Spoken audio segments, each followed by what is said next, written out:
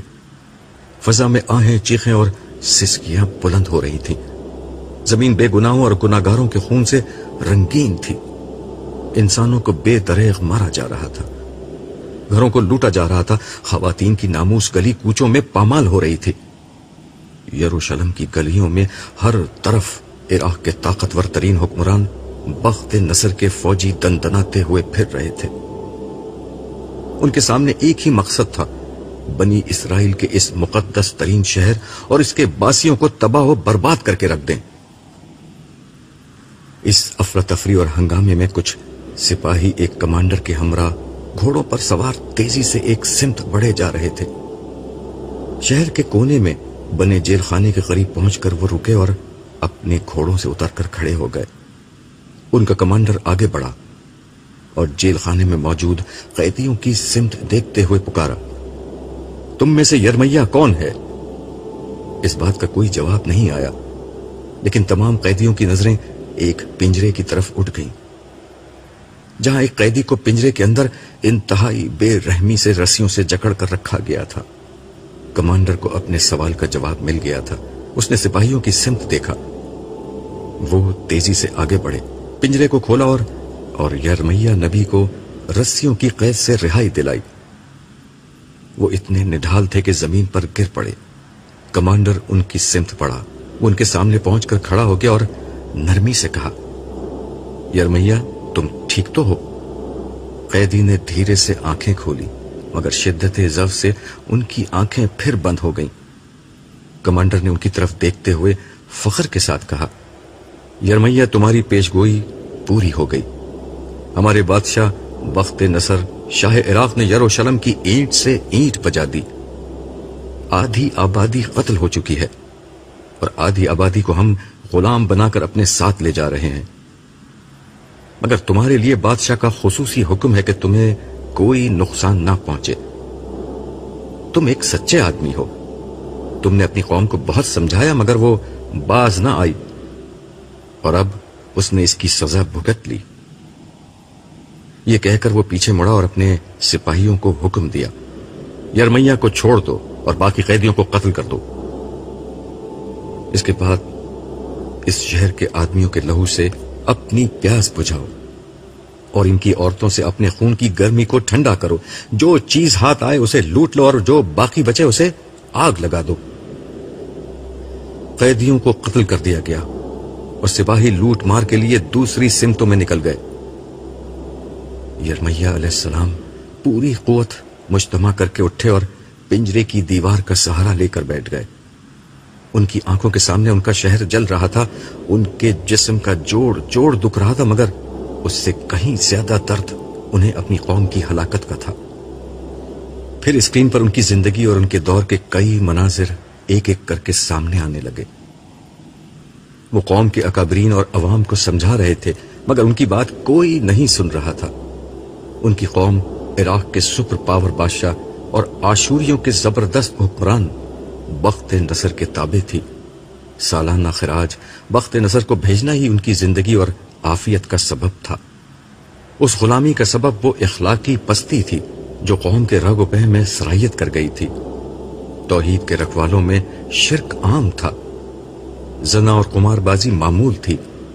بددیانتی اور اپنے لوگوں پر ظلم ان کا چلن تھا. جھوٹی قسمیں کھا کر مال بیچنا اور پڑوسیوں سے زیادتی کرنا ان کا معمول تھا. یہ لوگ بھاری سود پر قرض دیتے.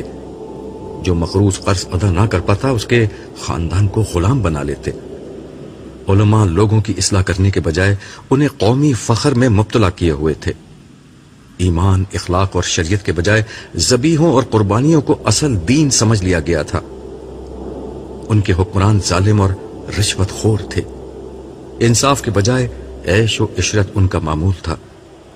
مگر پوری قوم اس بات پر جمع تھی کہ ہمیں بخت نصر کی غلامی سے نکل کر بغاوت کر دینی چاہیے. حقیقت یہ تھی کہ ان پر خدا کا غضب تھا، مگر ان کو یہ بات بتانے کے بجائے قومی فخر اور سلیمان و داؤد کی عظمت رفتہ کے خواب دکھائے جا رہے تھے.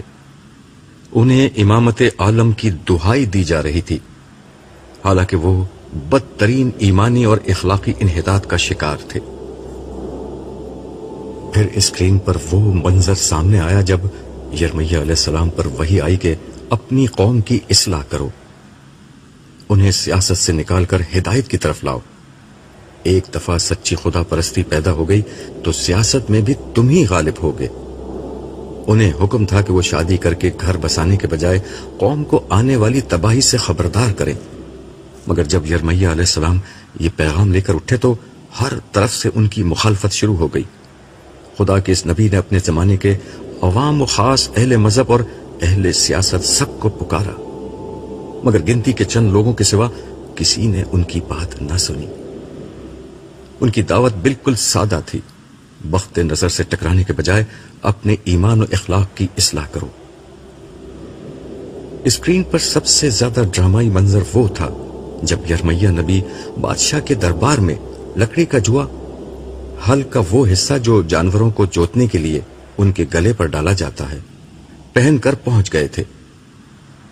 یہ ان لوگوں کو سمجھانے کی آخری کوشش تھی کہ اس وقت تم پر لکڑی کا جوا ڈلا ہوا ہے، اسے توڑنے کی کوشش کرو گے تو لوہے کے جوے میں جکڑ دیے جاؤ گے۔